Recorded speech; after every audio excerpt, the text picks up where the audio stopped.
ndax man le jour où j'ai eu l'information que j'ai vu dans la presse je suis allé voir au niveau de la primature de la Mauritanie mais ñoom defuñu benn yoon annonce bi d'accord donc kooku ça reste à vérifier d'abord maintenant loolu man je pense que franchement du cas bu jar nit ñi di alerter wu parce que souvent c'est des cas qui arrivent maintenant et c'est pas la première fois au Sénégal on a vu en 2023 il est arrivé que le roi du Maroc devait venir au Sénégal mais dafa mujj annuler son voyage loolu fi la ñu fekkoon parce que aussi à l'époque il y avait des tensions fii au niveau du Sénégal ba mujjul ñëw donc premier ministre Mauritanie bu waroon ñëw Sénégal ñëwul à supposer que noonu la demee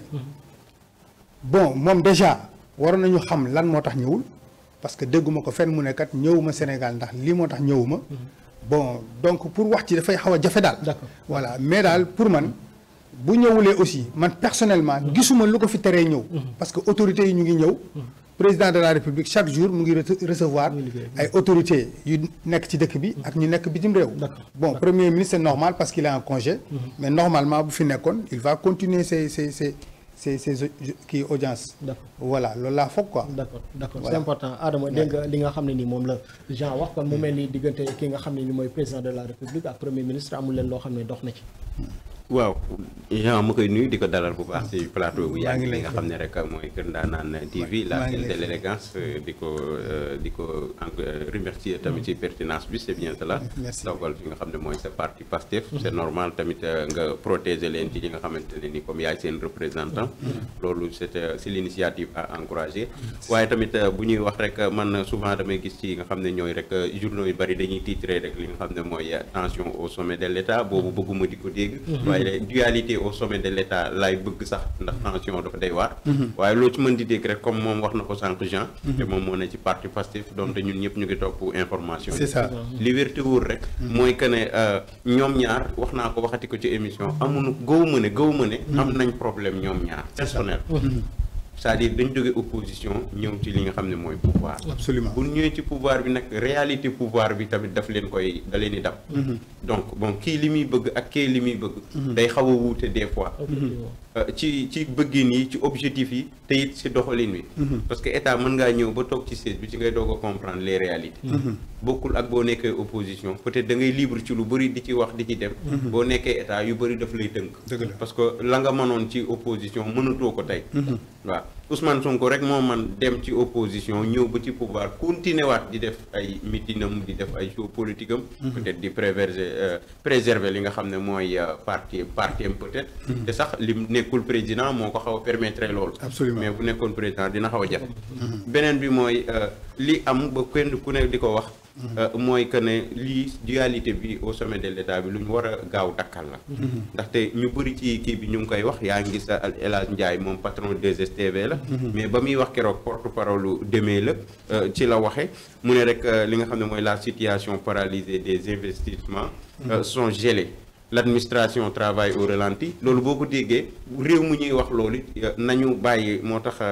lu ñu xeex nañu xool tamit li nga xam ne mooy kiiwu Sénégal bon pas xeex sax mais li nga xam ne politiquement ñoom ñu ngi ko séq mu jógee rek ci lu ci bari li ko gën a yokk bokk muy nomination Aïda Mbodj bi dafa gën a taal daay gi ndaxte boo seetloo ci la ñu xam coalition président Diomaye ki nga xam ne mooy Mimi Touré le président de la République teg ci bopp bi moom nag mu ngi commencé apporter ay fruits ndax plus de 300 maires déjà daat nañ koy topp bërki démb ñu ne 119 personnes yoo xamante ne nii tamit ay autorités lañ politique ñëw nañu rejoindre ko loolu mu ngi am effet loolu rek boo ko tànnee day seet ne rek mbir mi kon mu ngi doon loo xamante ne mu ngi commencé jur dara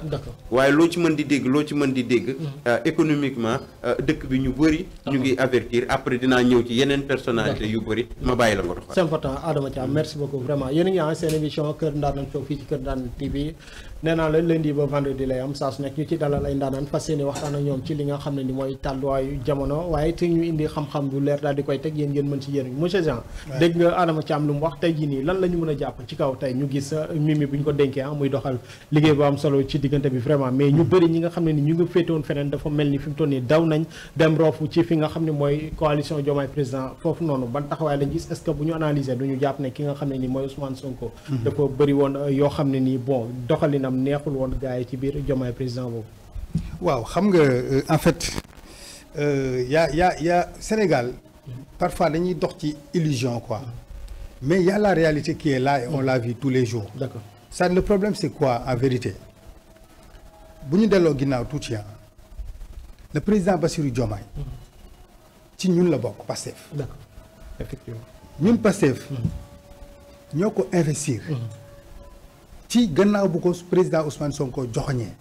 ne voté leen président Diomaye parce que Saliou boo fàttaliku élection yi passé présidentielle Pastef avait 3 candidats il y avait le président Bassirou Diomaye il y avait Cheikh Tidiane Dièye ak Habib Sy maintenant te ci boo fàttaliku bu baax moment bi parrainage bi di commencé toog nañu presque une semaine yoo xam ni dafa mel ni parrainage amul Sénégal mais bi ñu joxoñee Diomaye ne 111 bi la gis nga le bruit que ça a fait dans le pays nit ñi dañ doon parrainer ba pare di joxe seen xaalis man j'étais sur le terrain xam naa li xew du dëgg ñu investir ko campagnal ko gagneel ko nit ñi dañuy fàtte ni président Bassirou Diomaye dañ ko jox suñu alal nguur gi mu yor nii moomu ko dañ ko jox ñun ñoo ko investir dugg ci terrain bi weeru koor campagnal ko fal ko ak ñi nga xam ne dañu gëm le projet parce que bul fàtte ni le projet Pastef dañ ko jaay sénégalais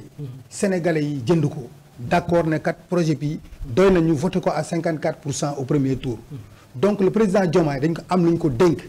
te wax nañ ko d'ailleurs si bu fekkee rappelé nga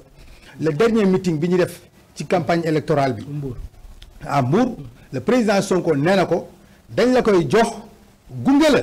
boo naree wàcc yoon bi ñu xëcc sa nopp ne la ñëwal loolu defe naa Sénégal yëpp et c'est exactement ce qui est en train de se passer mais quand j'entends les gens dire que oui le président Diomaye nekkul moom moo ñëw samp sa candidature dem élection gagné jël benn xaritam non c'est différent le problème qui se pose mooy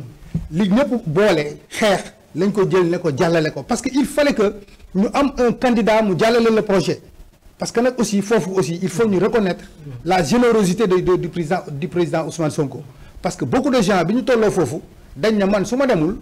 kenn du dem le PDS est resté 2 ans sans avoir de candidat à l'élection présidentielle parce que bëgguñu désigner keneen ku dul Karim Wade Khalifa Sall bu mu ci tolloo désigné wul Barthélémy Dias désigné wul kenn dañu obligé amuñu candidat et cetera donc loolu générosité la boo xam ni ak calcul politique boo xam dañ koy nangul vraiment le président Ousmane Sonko maintenant ñu am suñu ay charte ñu ne képp koo xam ni fal nañ le président de la République mu ngi suñu ay statut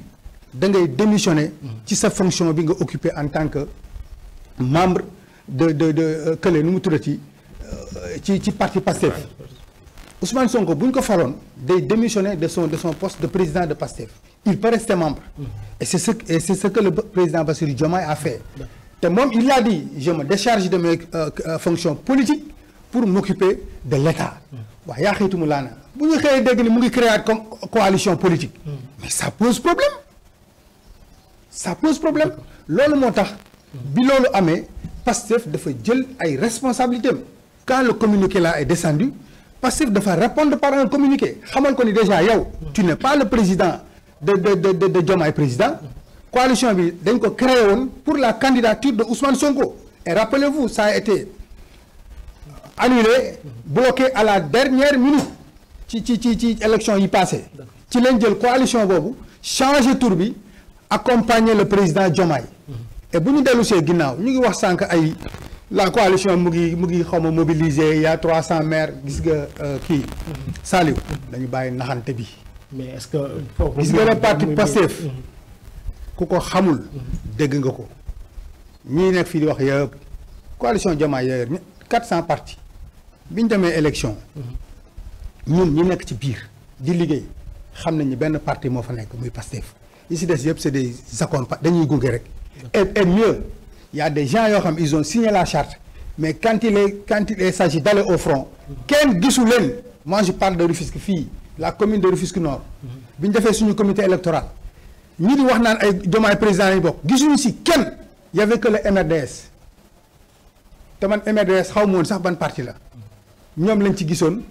à travers un certain Baye Diène Sembène je le connais waaw moom moo doon ñëw ci affaire bi mais gisuñu keneen pour vous dire que c'est le PASTEF qui a porté ce combat là c'est le PASTEF qui est l'initiateur de cette coalition et c'est le PASTEF moom moo ko diriger moom mooy kii bi fer de lance bi donc loolu la nit ñi war a xam gis nga yi ñuy wax ni yëpp ils sont dans la communication ils sont dans la dañ leen koy nangul comment tu peux décrocher 300 maires ci 24 heures loolu boo ko waxee nit sax xanaa ab maire boo koy décrocher sax laaj na ay waxtaan laaj ay clé quoi mais xëy rek am nañu 300 maires am na quand même mais loolu est-ce que genre du day wane ni il faut que ñu il faut am na loo xam ne benn maire boo ko bëggee décrocher dafa am ay waxtaan mais est-ce que du day wane ni Mimi moom dooroon na li nga xam ne ni mooy liggéeyam laata ngi dem aussi est-ce que loolu lay wane tamit non ci ay tappale lañ nekk gis nga Salim nga baal ma ñun on parle politique je sais que Pastef politique rek bu ñu ci ku ñu ci woo fekk ñu ci mais Macky Sall dafa amoon un appareil nekk fi pendant 12 ans implanté wu dëggantaan dans ce pays là mais caaxaan xeexewul ak moom ba jële ko fi les gens dañuy foog ni manifestation yi nang moo ko fi jële non Macky Sall dañu xeex ak moom ci xel ak xalaat lu mu teg gars yi déjoué bi ñu demee ba xam ne amatuñu pexe suñu candidat du bokk dañoo taxaw ku ñu wax ñu ne la Sonko mooy suñu plan A ba Z te ñun xamoon nañ ni Macky Sall il fera tout ba du bokk ça on le savait mais dañu dem ak moom bàyyi leen ci loolu ba à la dernière minute ci la ñu lancé suñu ay joker et ce sont ces jokers là ñoom ñoo dem gagner la présidence ñun politique ku ñu ci woo da ñu ciy fekk gis nga ay président Diomaye na génn ci lii mu nekk bu dee mu ngi ci parce que wax dëgg yàlla bon gis naa mu signé un communiqué mais man jusqu'à preuve du contraire pour ma gëm ni daal lii moo ne ci ginnaaw c'est difficile parce que dama xam li mu mel ci Pastef xam ni ñu doon liggéey ak moom quoi maintenant nag bu fekkee ni moom moo dem ba toll foofu ba jël responsabilité am yooyu mais il va nous trouver en face. mais Jean tamit tey président Diomaye bu jëlee li nga xam ne mooy responsabilité yooyu dañ koy xaar moom parce que bu ñu fàtte ne ki nga xam ne ni mooy Ousmane Sonko moo ko njëkk a défier fële ca le 8 novembre bi mu doon amal fële ca stade. waaw xam nga parce que bu taxawee daal di ne diw moom mooy suñu président de coalition am na ku ñuy rumbana dafa mel ni mu ngi taxawoon di def en face avec président de la République. xam nga le président Ousmane Sonko su ma ko mënee wax il a toujours de l'avance ci ñi mu seqal langue politique bi gis nga le 8 boobu li mu waxoon c'est clair. na ne dina am avant le 8. dina am le 8 dina am après le 8. c'est ce qu'il avait dit. ci jour le 8 bi def na ay révélations yu bëri. bon li mu wax bëri na quoi. mais ci cas bi wax na ci effectivement nee na carrément ñu ngi ruumandaan ne am na benn jigéen xaw buy jiite bu nar a jiite suñu coalition mais kooku du ñu jiite madame Aïssatou Mbodj mooy suñu présidente coalition c'est ce qu'il a dit bon wax fa yeneen par rapport à la justice et autres. bi ñu ci guddi gi xam nga le lendemain la ñu génne sa communiqué là. nit ñaa ngi doon wax sax naan est-ce que Diomaye moo signé lii nangam. mais ñun jàpp nañ ni moo ko signé. parce que man doomu wax ni maa signé dara muy daw ci dëgg bi te réagiruma kon s'il ne réagit pas qui ne dit rien consent. maintenant nag ñun li ñu mën a wax mooy moom daf ñu fekk si. parce que déjà comme wax naa la ko sànq il s'est arrogé ay prérogatives yu mu amul. Diomaye Faye du président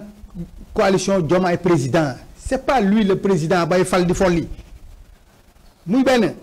te li may wax man dama ko xam ndax maa ngi ci biir dégg nga et il s'est arrogé ce droit là amul problème maintenant